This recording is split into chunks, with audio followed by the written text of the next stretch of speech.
Vous savez, l'égalité l'homme et femme, là, ça ne doit pas s'appliquer dans tous les pays. D'ailleurs, en Afrique, il n'y a pas l'égalité homme-femme. Vous-même, vous le savez.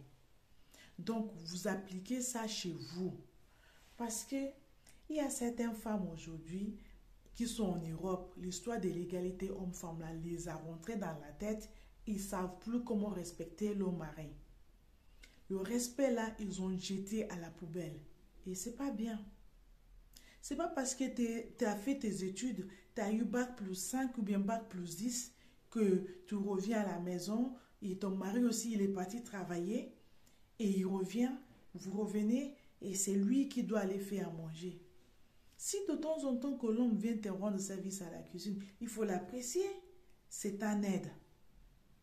Il faut apprécier l'aide de ton mari. Mais c'est pas que il doit préparer parce que toi tu es allé au travail. Et lui, il était où? Il était au travail. Tout le monde travaille. Et tu as oublié que c'est toi la femme de la maison. Ta maman en Afrique là.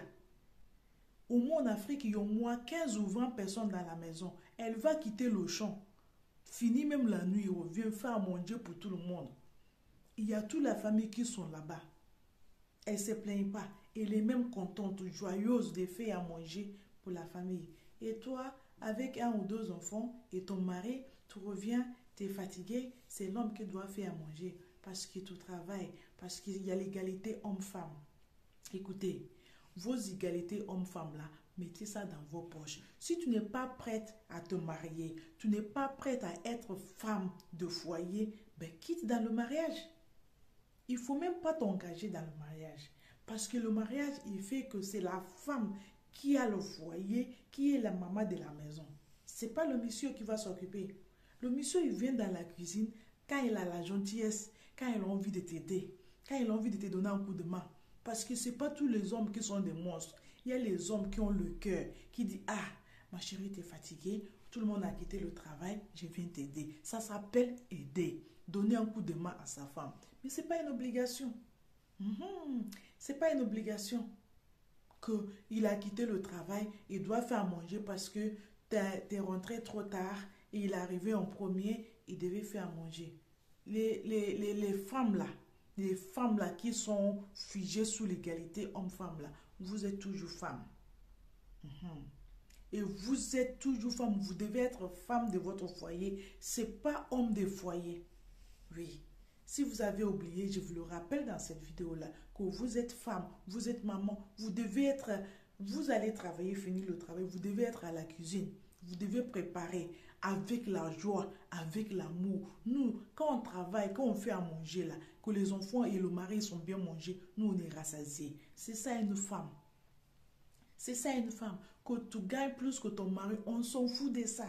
Toi-même avec ton mari là et ton argent là, t'es pour qui? T'es pour qui? Donc, enlevez ça sous vos têtes. Si tu n'as pas envie de te marier, restez célibataire. Dès que tu rentres dans la vie de couple, il y a des obligations à remplir. Si tu as oublié, demandez vos parents en Afrique. Demandez vos parents partout là où ils sont. Ils vont vous expliquer. Il y a des obligations de la femme mariée. Si tu ne veux pas marier à l'Africain, mais mettez-vous avec les Whitey, vous vous mariez à la Whitey. Comme ça, le mari il va te faire manger de matin, midi, soir. Comme tu veux. Il te servi même au lit. Ça, ce n'est pas la culture africaine. Si tu as oublié, toi, tu as quitté l'Afrique, tu vis en Europe, tu ne sais pas où tu as quitté. Tu as tout oublié. Mais non, c'est l'égalité l'homme-femme. Ma soeur, déposez. Déposer et appliquer ce que tu vois tes parents ils sont en train de faire. Soyez comme ça, soyez soumise. Ça va vous aider dans votre couple. Ok?